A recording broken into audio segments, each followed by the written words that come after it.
그리운 흙인 눈, 견, 진, 건, 그이와 살림을 하기는 내가 19살 먹던 봄이었습니다.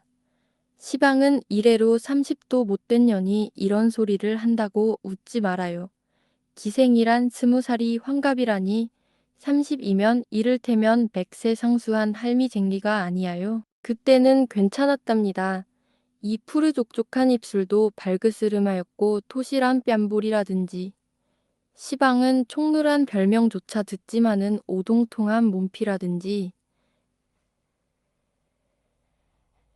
폐성도 희고 옷을 입으면 맵시도 나고 걸음걸리도 멋이 있었답니다. 소리도 그만저만이 하고 춤도 남의 흉내는 내었답니다. 화류계에서는 그래도 누구하고 이름이 있었는지라 호강도 우연만이 해보고 귀염도 남불자니 받았습니다. 망할 것, 우스워 죽겠네. 하자는 이야기는 아니하고 제 칭찬만 하고 앉았구먼. 어쨌든 나도 한 시절이 있은 것은 사실입니다. 해구멍이 막히지도 않아 요릿집에서 인력거가 오고 가고만 보면 새로 2점 석점 전에는 집에 돌아온 적이 별로 없었습니다. 그나마 집에 와서 곧 자느냐 하면 그렇지도 않아. 대개 집에 손님이 기다리고 있기도 하고 또는 손님과 같이 올 때가 많았습니다. 그래가지고 또 고달픈 몸을 밤새도록 고달프게 굴다가 해 뜬 뒤에야 인제 내 세상인가 보다 하고 간신히 눈을 붙이면 사정 모르는 손들이 낮부터 달겨들어서 고단한 몸을 끌고 꽃구경을 간다. 들놀리를 간다. 절에를 나간다. 합니다 그려. 그러니 몸이 피로 않을 수 있습니까? 놀기란 참 고된 일입니다. 어느 때는 사지가 늘어지고 노는 것이 싫고 귀찮아서 인연의 노릇을 언제나 마나 하고 탄식이 나옵니다. 그럴 때 나의 눈앞에 그이가 나타났습니다. 나보담 애의 마지인근은 귀공자답게 얼굴도 곱상스럽고 돈도 잘 쓰면 오는 품도 재미스럽고 호기스러웠습니다. 나는 고만 그에게로 마음이 솔곳하고 말았지요.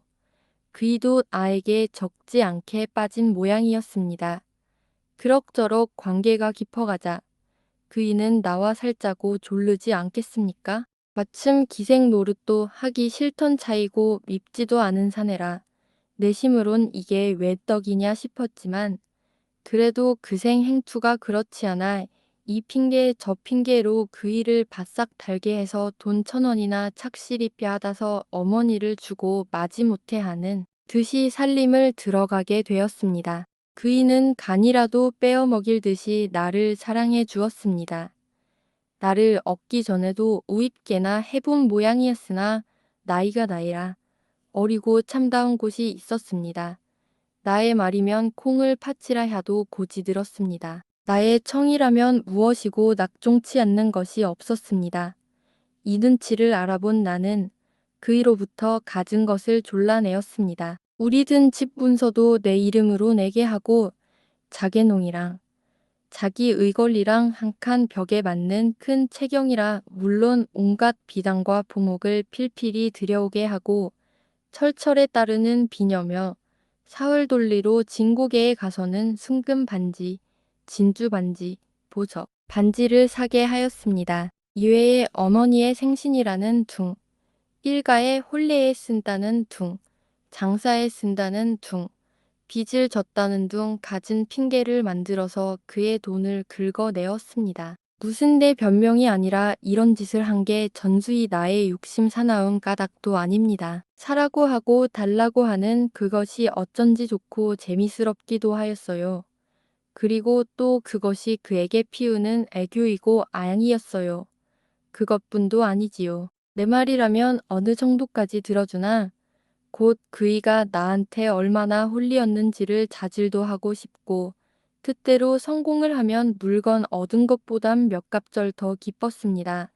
물론 어머니가 뒷구멍으로 부추기도 하였지만 그 한들 몇만금을 제 수중에 두고 쓰는 게 아니라 아버지를 팔고 빚을 내는 것이니 하루 이틀 아니고 물 쓰듯 하는 돈을 언제까지 데어갈 수가 있겠습니까? 같이 산지 석 달이 못 되어 돈 주변할 길이 막힌 모양이었습니다. 아무리 귀한 자식의 빚봉수라도 한 번, 두 번이지 전부 아버지가 갚아줄 리가 있겠어요. 더구나 구두쇠로 유명한 그의 부친이 그때까지 참은 것도 장한 일이지요. 마침내 너 같은 놈은 자식으로 알지 않으니 죽든지 살든지 나는 모르겠다 하게 되었습니다. 그전에도 여러 번 그러고 얼렀지만 인제는 아주 사실로 나타나게 되었겠지요. 빚쟁이는 벌떼같이 일어났습니다. 요릿집에서 금은방에서 선전 득팀전에서 더구나 고리대금업자한테서 빚쟁이는 문간을 떠날 새가 없었습니다. 부잣집 외동아들로 자라나 도무지 졸리는 것을 모르던 그이는 단박에 입술이 바싹바싹 말라가기 시작하였습니다. 문간에서 찾는 소리만 나면 웬 몸을 옹송그리고 얼굴이 파랗게 질리는 꼴이란 곁에서 보아도 가히 없었습니다. 내 탓으로 이 곤란을 받건만은 그래도 나를 원망하거나 미워하는 기색은 보이지 않았습니다. 빚에 졸리는 것이 딱하기도 하고 또 자격지심도 나서 나 때문에 이런 곤란을 당하시지요? 내가 몹쓸년이야 하면은 그이는 그게 무슨 말이야 하며 질색을 하고 왜 채선이 때문이람? 내가 못생긴 탓이지 하고는 도리어 면목 없는 듯이 고개를 숙이었습니다. 이런 중에 그에게는 또 기막힌 일이 생기었습니다. 그것은 다른 일이 아니라 그이가 돈 쓰기도 급하였고 또 못된 동무의 꾀임에 빠져 아버지 도장을 위조하여 빚을 낸 일이 발각이 된 것이야요. 돈 귀어준 놈도 물론 알고 한 일이지만 그의 아버지가 나는 모른다고 딱 거절을 하니까 인제는 그 일을 보고 어르딱딱거리며 사기를 했으니 인장 위조를 했느니 만일 일주일 안으로 갚지 않으면 고소를 하느니 하고 야단을 합니다. 간이 작고 마음이 여린 그는 얼굴이 샛노랗게 타 들어가겠지요. 몇 번 그의 어머니를 세에 두고 또는 직접으로 자기 아버지께 말을 해보는 모양이었으나 도무지 일이 안 된 줄은 그 징긴 눈썹과 부러진 새 죽지 같은 어깨를 보아도 짐작할 수 있습니다. 그이는 조바심이 되어서 못 견디는 듯이 누웠다 앉았다 일어섰다 금세로 집을 뛰어나가는가 하면 금세로 또 뛰어들어오겠지요. 그러다가 나중에는 돌부처나 무엇같이 한자리에 우두커니 앉으면 멍하니 바람벽만 바라보고 어느 때까지 손끝 하나 꼼짝도 아니하였습니다. 내일같이 그 일주일이란 귀한 날이고 오늘 같은 저녁이었습니다. 여름답게 흰 구름이 봉우리 봉우리 솟은 하늘엔 밝은 달이 걸리었습니다. 우리는 저녁을 먹고 나서 마루로 나와 달을 쳐다보고 있었습니다. 그때에 나는 문득 작년 이맘때에는 한강에서 선유를 하였습니다. 굼실거리는 시원한 물결은 그림자를 부수는 배가 눈앞에 선하게 떠 보임에 갑자기 덥고 갑갑해서 견딜 수 없겠지요. 그러나 아무리 뻔치 좋은 나인들 사면팔방으로 빚에 졸리어 머리를 못 드는 그이에게 뱃놀리가 잘 여미하였어요. 이런 밤에 집에 처박 기어온 아가지도 못하고 함에 번화롭던 옛날 기생생활이 그리웠습니다. 살림 들어온 것이 후회가 났습니다. 이렇게 마음이 달드는 판의 곁에서 훌쩍훌쩍 하는 소리가 나지 않겠습니까? 돌아다 보니 그이가 울고 있지 않아요. 왜 우셔요? 하니까 얼른 대답은 아니하고 서름이 북받치어 참을 수 없다는 듯이 익히 코만 들이마시다가 껄덕대는 목청으로 채선이는 내가 낙의 감옥에 들어가면 도 기생으로 나가겠지 하고 눈물이 그렁거리는 눈을 나에게로 돌리겠지요. 내 속을 알아채었나 보다 하고 가슴이 뜨끔하였으되 놀아먹은 보람이 있어서 단박에 흉업개슬이 그게 무슨 말씀이야요 하고 질색을 하였습니다. 아니야. 내가 감옥에 가면 채선이는 도 기생에 나가서 문놈의 사랑을 받을 거야. 감옥에 간단 말이 조금 안 되었지만 속으로는 암그렇지 하면서도 입 밖에 내어서는 그럴 리가 있겠어요. 설령 나으리가 감옥에 간다 손치더라도 내야 당신 사람이 아니야요. 왜 또 기생에 나가겠습니까? 댁에 가서 행랑방 구석으로 돌아다닐지라도 나으리에 나오시기만 기다리지요. 하고 꿀을 담아붓는 듯한 마음에 없는 단청을 부리었습니다. 이 말에 그이는 매우 감동된 모양이었습니다. 바싹 다가들며 그게 참말이야. 그럼 참말 아니고 그래 내가 감옥엔 가도 수절을 하고 나를 기다리겠단 말이야. 그럼 수절하고 말고 천연떡스럽게 꼭 그리할 듯이 딱 끊어서 대답을 하였으며 속으로는 수절이란 말이 어째 춘향전이나 읽는 듯해서 우스웠습니다. 만일 내가 감옥에 아니 가고 죽는다면 하고 그이는 나의 얼굴을 닭놀이였습니다. 그 시선이 전에 없이 날카로워서 슬쩍 외면을 하면서도 따라 죽지 하고서 청승맞게 너 죽고 나 살면 열려되나 한강수 깊은 물에 빠져서 죽지 하는 노래를 읊었습니다. 나도 죽일 년이지요. 그 소리를 들으며 그이는 도 얼빠진 듯이 우두커니 앉았다가 무슨 단단한 결심을 한 것 같이 벌떡 일어서며 채선이 내 할 말이 있으니 방으로 들어가자 하지 않겠어요? 나는 흥 또 안고 끼고 하려나 보다 하였습니다. 그이는 아직도 숙기자 남아있어 남 보는데 아니 남이 볼만한 데에서는 나의 손목 한번 시원스럽게 못 쥐고 그리 하고 싶을 때엔 꼭 방으로 끌고 들어갔습니다. 방에 들어온 그는 방문을 모두 안으로 닫아 걸겠지요. 내 짐작이 틀리지 않구나 하면서도 이 5월 염천에 방문을 왜 닫아요? 남 더워 죽겠는데 라고 까짜를 올렸건만 그 말에는 아무 대답이 없고 제 할 일을 다해 버립디다. 정 같으면 부끄러운 듯이 눈을 징긋하기도 하고 손짓으로 말 말라고도 하열련만 나는 벌써 내 입술에 닿는 그의 입술, 나의 젖가슴으로 허리로 도는 그의 팔을 기다렸건만 그이는 이상스럽게 엄연한 얼굴로 마주 앉아있을 뿐입니다. 얼마 만에 그이는 가라앉은 목소리로 채써니 내나 이 세상에 더 구차히 산다 한들도 무슨 낙을 보겠니? 차라리 고만 죽어버리는 게 어떠냐 하겠지요. 미쳤나? 죽기는 왜 죽어 하면서도 그래요. 고만 죽어버려요. 라고 쉽사리 찬성을 하였습니다. 그래 나하고 같이 죽을 테냐. 나으리 하고 죽는다면 죽는 것도 꿀이지요. 내야말로 너하고 같이 죽는다면 한이 없겠다. 하는 그의 소리는 덜리었습니다. 나도 일부러 목이 메이며 내야말로 나으리 하고 죽으면 한이 없어요. 말만 들어도 고맙다만 정말 나하고 죽을 테냐. 원 다심도 하이. 죽는다면 죽는 게지. 그렇게 내가 못 믿었단 말이야요. 하고 가장 남의 속을 못도 알아준다는 듯이 새파랗게 성을 내었습니다. 그리하는 것이 어째 심파연극을 하는 듯 싶어 재미스러웠어요. 설마 죽을 리는 만무하고 이왕이면 이 되도록 너한테 정이 깊다는 걸 표시함도 좋았어요. 그이는 나의 기색을 살피더니 그만하면 되었다 하는 듯이 벌떡 일어나 자기가 쓰는 가방을 가져오더니 그 안에서 흰 봉지를 하나 끌어내겠지요. 그 봉지 속으로는 밤낮만한 고약 같은 것 2개가 나왔습니다. 저것이 아편이구나. 함에 가슴이 조금 섬뜩거리었으되 그리 놀리지는 않았습니다. 그 약으로 말하면 그이가 돈 안 주는 자기 아버지를 놀라게 하려고 몇 번 자기 어머니에게 보이는 것을 곁에서 구경을 하였으니까요.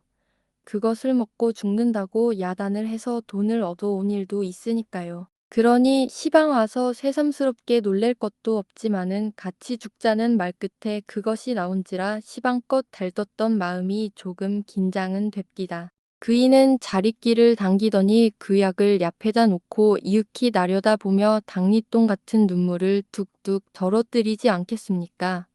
그때만은 나의 가슴도 찌르르 하였습니다. 한참 약을 나려다보고 울고 있던 그이는 무슨 비장한 결심을 한 듯이 몸을 흠칫하더니 그 약 1개를 입에 집어넣고 1개를 집어 알을 주지 않겠습니까? 나도 서슴지 않고 그 약을 받아 입에 넣었습니다. 약을 머금은 그는 손가락으로 자릿길을 가리켜 나한테 물을 마시란 뜻을 보였습니다. 나는 그의 시키는 대로 물을 마셨으나 물만 넘기었지 약은 혀 밑에 감춰둔 것은 물론입니다. 내야 꿈에도 죽을 마음이 없었습니다. 같이 사는 정의에 그이의 빚에 졸리는 것이 딱하지 않은 바이 아니고 그 때문에 살림살이가 정같이 호화롭지는 못하였을 망정 그걸로 비관할 까닭은 조금도 없었습니다. 정 못 살게 되면 도로 기생으로 나갈 뿐입니다. 벌써 살림살이에 물려서 그렇지 않아도 기생생활이 그립던 나인데 아직 나이 어리고 남에게 귀염받던 일, 호강하던 일이 어제 일같이 역력히 기억에 남아있는 나인데 앞길에도 기쁨과 호강이 춤추며 기다리고 있는 줄 믿는 나인데 왜 죽자는 마음이 추오만 친들 생기겠습니까? 내 몸뿐만 아니라 그이가 죽는다는 것도 믿지 않았습니다. 처음엔 실없는 거짓말로 알았고 약을 머금은 뒤에라도 또 무슨 연극을 꾸미는가 보다.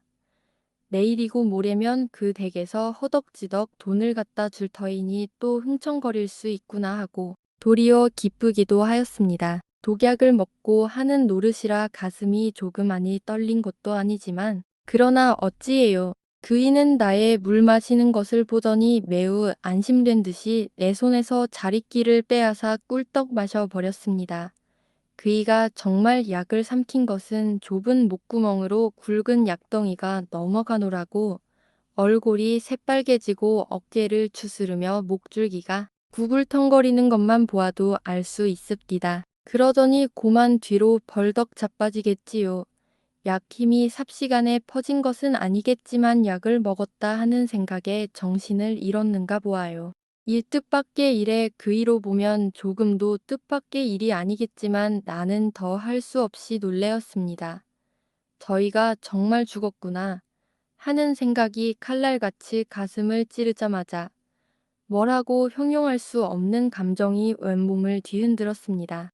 무언이 하여도 고작해야 19살 먹은 계집애가 아니에요. 이 난생 처음 당하는 큰일에 어안이 벙벙하여 악소리도 치지 못하고 가위 눌린 눈만 휘둥그리다가 나도 죽었네 하는 듯이 뒤로 자빠졌습니다. 얼마 되지 않아 그이가 벌떡 일어나 미친 듯이 방 안을 왔다 갔다 하지 않아요? 아편을 먹으면 자는 듯이 죽는다는 것은 빨간 거짓말인가 보아요. 답답하고 뉘역거려서 못 견디겠다는 듯이 두 손으로 가슴을 쥐어뜯으며 핫핫하고 괴로운 숨을 토합니다.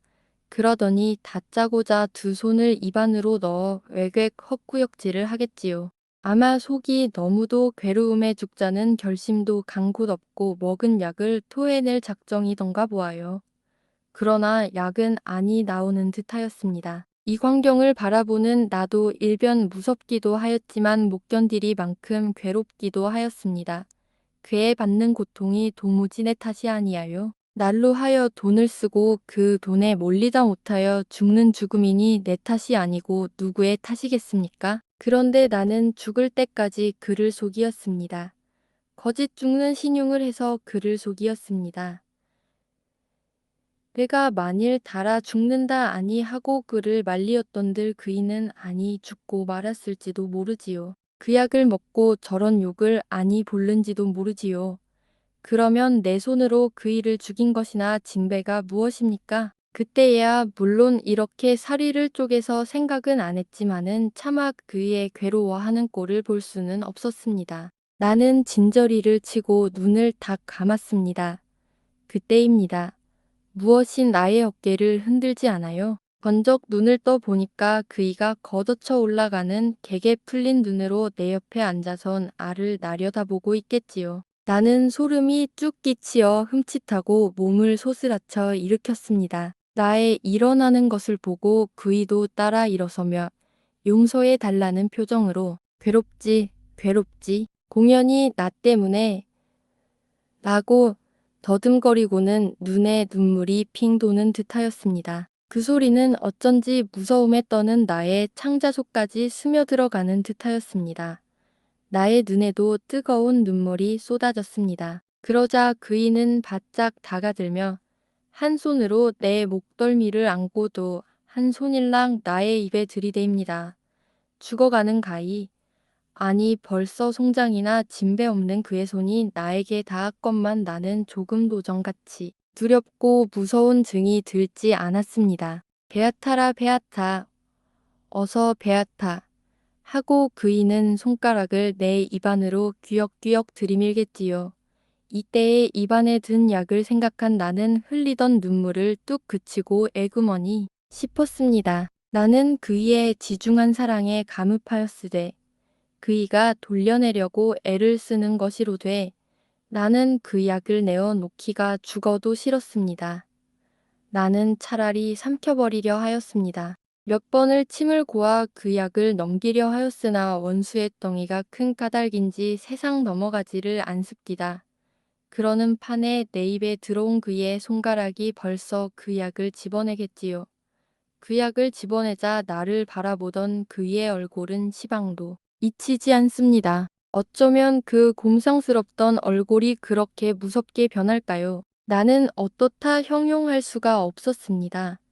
제 계집이 딴 사내를 끼고 자는 것을 보는 본남편의 얼굴이나 그러할는지요. 그 얼굴의 표정은 분노 그것이었습니다. 원한 그것이었습니다. 입술을 악물고 드러난 이빨 하나만 보고라도 누구든지 질겁을 할 것입니다. 더구나 잊히지 않는 것은 그 눈자 위에요. 일상 생글생글 웃는 듯하던 그 눈매가 위로 흡뜨여서 미친 개 눈갈같이 핏발을 세워 알을 흘긴 것이야요. 그 무섭기란 시방 생각하여도 몸서리가 치어요. 그이는 숨이 진 뒤에도 그 흡뜬 눈을 감지 않았습니다. 물론 나는 고약한 년이지요. 그를 죽을 때까지 속인 몹쓸 년이지요. 그러나 그이는 나에게 괴롭지 하고 묻지 않았어요. 베아타 라고 하지 않았어요. 돌려내려고 내 입에 손까지 넣지 않았어요. 그러다가 약을 삼키지 않고 그저 있음을 보았으면 내 마음은 어떠하는지. 그이는 죽어가면서도 나를 생각한 만큼 거룩한 사랑을 가진 그이는 기뻐해야 옳을 일이 아니에요. 좋아해야 옳을 일이 아니에요. 그렇게 성을 내고 나를 흘길 일이 무엇이에요? 내 그른 것은 어찌겠든지 그때에는 그이가 야속한 듯 싶었어요. 속하다는 이 무담 의의였어요. 그런데 시방 와서는 그 흘긴 눈이 떠나올 적마다 몸서리가 치이면서도 어째 정다운 생각이 들어요. 그리운 생각이 들어요.